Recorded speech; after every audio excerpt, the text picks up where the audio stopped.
mga katambay good day all. Ang oras pala natin ay mag 12 na. 11:55 pa lang ng umaga. So ang petsa is January 18, 2025. So yun ang yan si Big. Pero may i-share lang ako sa inyo. So yun.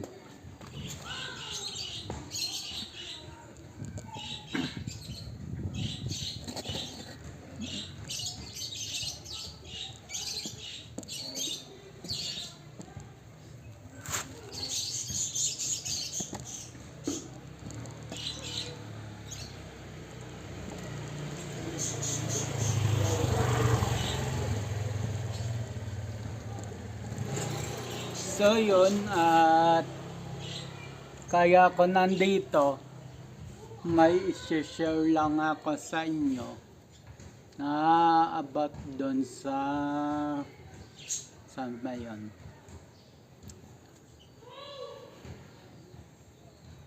Yun about nga doon sa nangyari sa saan ba to? Hanggang nagmamaneho ko ng e-bike. Total, nandito na rin tayo. I-share ko na rin sa inyo yung hindi ako naka-vlog noon na nung January 15. Yan, i-share ko na rin sa inyo. Dahil hindi ko na-share sa vlog ko na doon sa vlog na yon na about sa nangyari. So, paalis ako. Binabagtas ko damong maliit road. And so yun.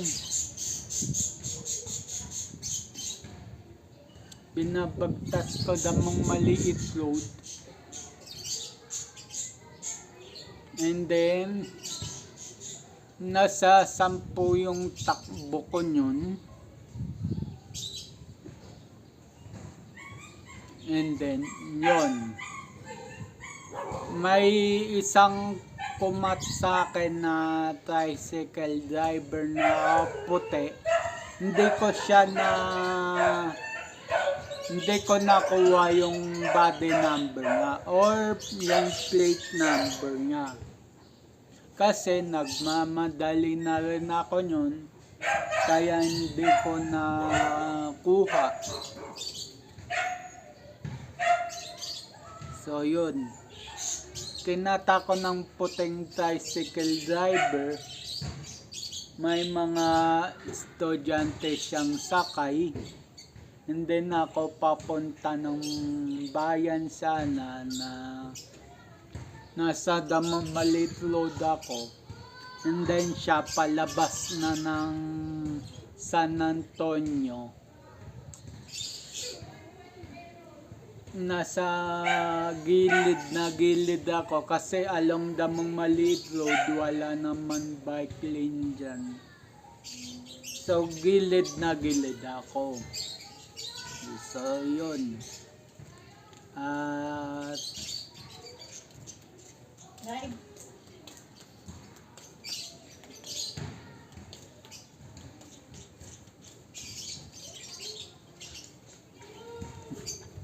so yun ang kwento ko. Yung sa ano ba yun? Nakalimutan ko na. Yun, yung sa binabagtas ko damang maliit road. Nasa gilid ako ng kalsada. 10 takbon ko nun, puting tricycle driver parating. Saktong nakapasok na ako ng kumbaga ito yung pinakalikuan ng sanatoryo, nakalagpas na ako. And then yung tricycle driver, imbis na huminto, mabilis pa.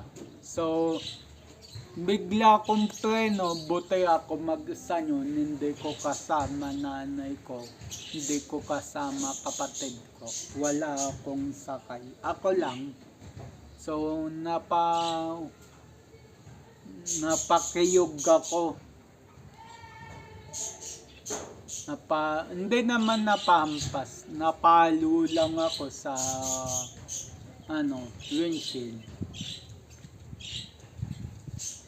Dahil nga doon sa pangyayari yun.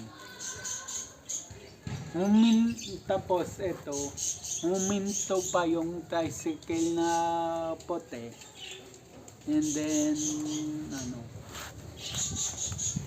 hindi siya nagsorry sa akin. Talagang minura pa ako. Sabi ko, aba, iba talaga takbo ng utak ng tao ngayon. Sabi kong ganon.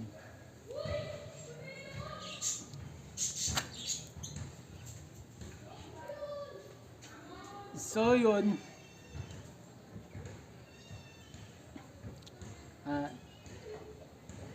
inisip ko na lang na magpinagdadaanan yung si Kuya, si tricycle driver, kaya na ganon na sambit niya sa akin. So yun,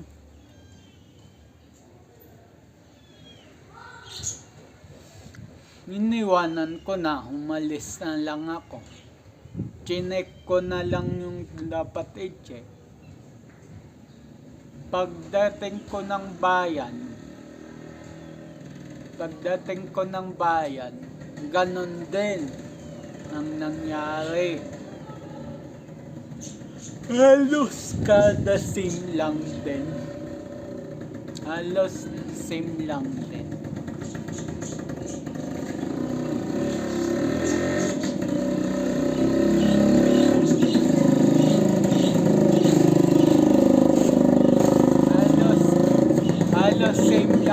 na nangyari.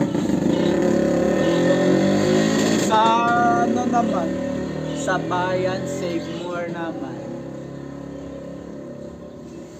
may binabagtas ko yung nasa harap ng Save More. Nasa ko yun, bike lane ako yun. Yung tricycle na puti na naman, punong-puno ng pasero dahil nga traffic at maluwag sa harap ko. Biglang kumain siya sa linya ko sa bike lane. Sabi ko, hindi na maganda. So, na kami. Hindi pala yun nangyari. Yun nga, nasa tapat ako ng Save More bike lane, kinain yung linya ko. Buti na pahinto ko kagad at wala nangyari. Tapos sa akin pa nagalit yung tricycle driver na punong-puno ng pasahero. So, nasa sa akin na lang yon kung gusto kong ilabas yung plaka niya tsaka yung body number niya. Yung dalawang yung tricycle driver na yon. Pero yung unang tricycle driver na puti, yung kumat sa akin sa Damamaliit, hindi ko nakuha yung body number. Pero Itong pangalawang tricycle driver, nakuha ko yung body number, nakuha ko yung plaka. Nasa sa akin na lang yun kung isusuplong ko o hindi. Nasa akin na lang yun. Pero sana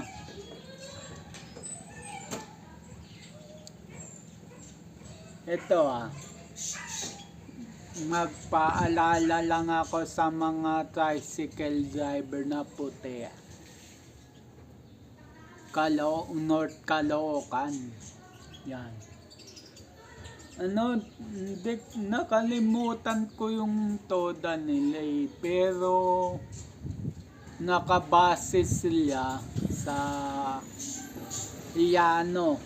Yan, Liano, Caloocan. Yan. Doon sila nakabase.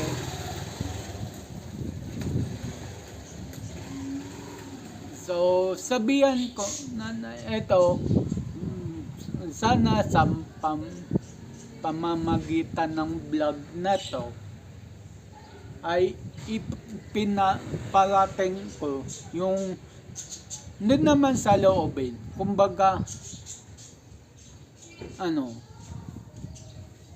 isipin ko sa inyo, isipin ko sa mga kamiyembro nyo, mga puting toda. Hindi ko naman nilalahat yung tricycle foot na puti kasi may mga kamag-anakan ako dyan, may mga pinsan ako dyan, so hindi ko naman sila nilalahat. Kumbaga ang akin lang, sana pag sumakay kayo ng tricycle nyo, nagmaneho na kayo, wag kayo ang hari. Kumbaga, wala naman hari sa atin. Bigayan lang. Pagka halimbawa na hindi ka pinasingit, tanggapin nyo. Pagka nasa linya yung halimbawa ako, nasa bike lane ako at maluwag yung harap ko, wag na kayong kakain ng linya para lang makauna, makakota pa ng ibang pasahero. Wag pong ganun.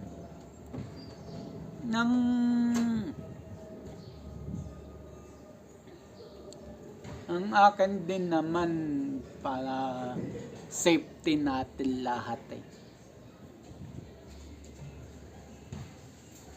O sige, sabihin na natin nagmamadali kayo.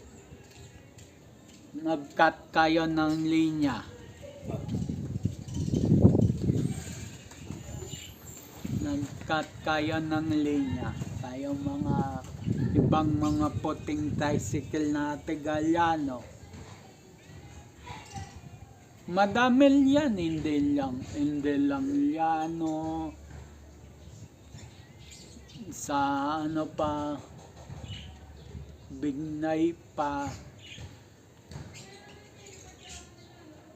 Sa basta marami. Hindi lang Tagaliano.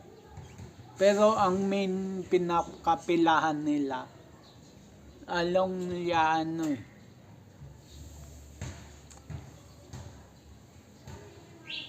So yun, babala lang sa mga taga-tricycle na pula, ay tricycle na puti.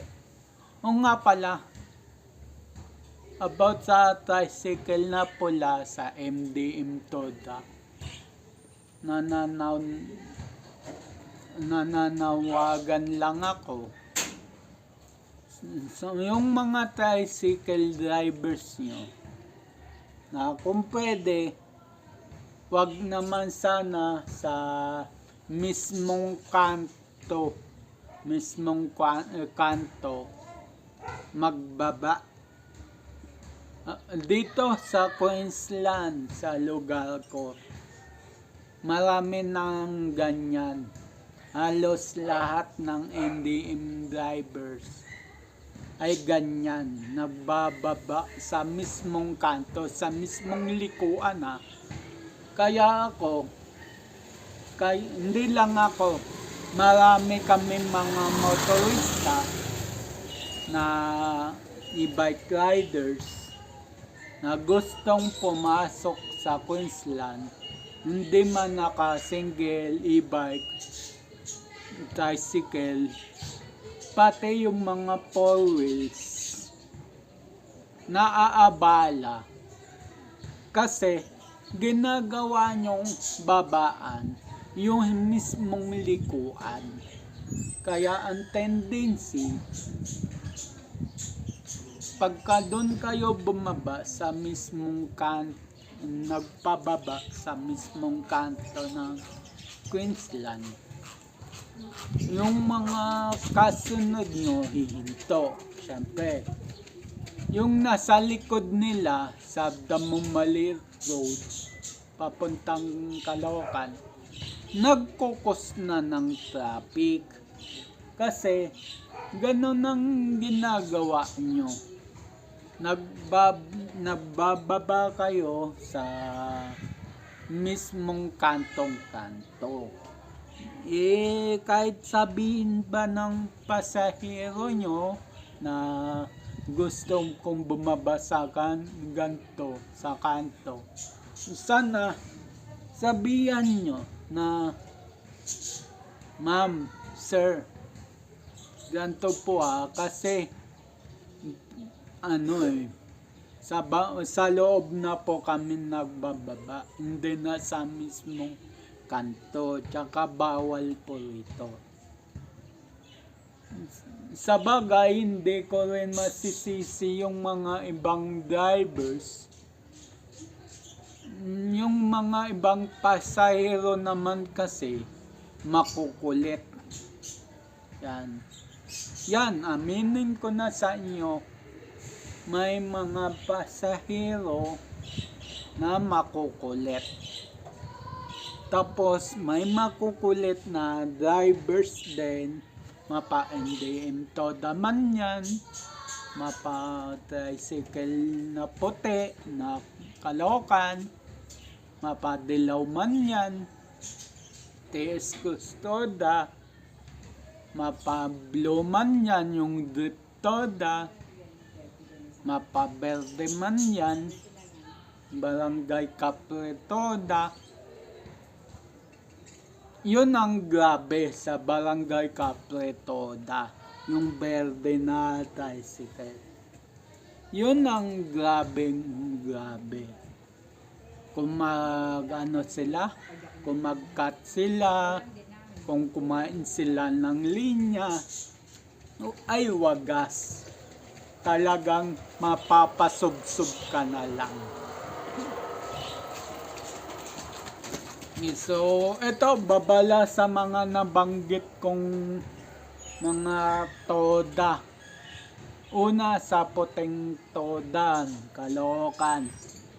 Huwag po kayong nagmamadali. Yung tila bang nadudumi na kayo. Huwag kayong kakain ng linya. Kumbaga, sa inyo ba yung kalsada? Huwag ganun.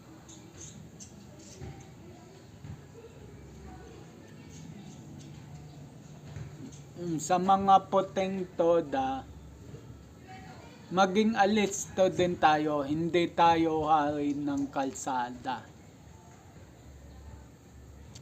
Sa sa berde naman,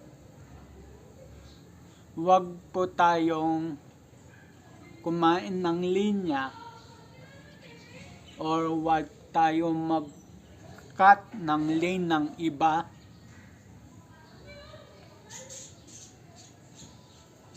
At dapat laging cool down tayo. Ganon din sa puti.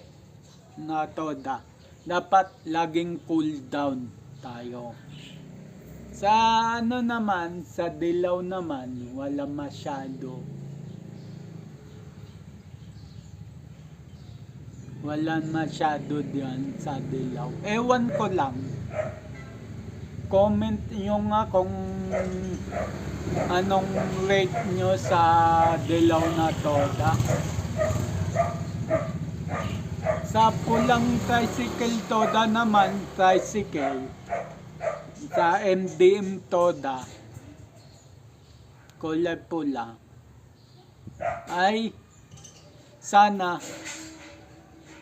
kahit kumukulit yung mga pasahero nyo, ay wag na po kayo sa mismong kantong-kanto magpababa.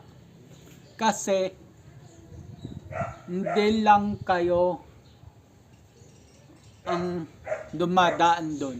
Hindi lang kayo ang doon.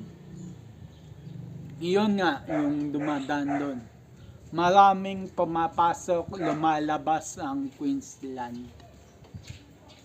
Pagka nagpababa kayo sa mismong kanto ng Queensland, yung kasunod nyo hihinto, tapos yung kasunod din nila, hinto din. So, magiging cause ng traffic sa along Damong Maliit Road papunta ng Caloocan. So, yun. Sa Drift Toda naman, sa kulay blue, is yun din yung sinabi ko sa unang toda. Be patient lang. At huwag kayong kumain ng linya. At yun. So, yun lang masasabi ko sa mga nabanggit kong tricycle drivers. So, yun. At dito na ako magpapaalam. Hanggang sa next vlog na lang uli. Keep safe everyone. God bless. And then, bye-bye.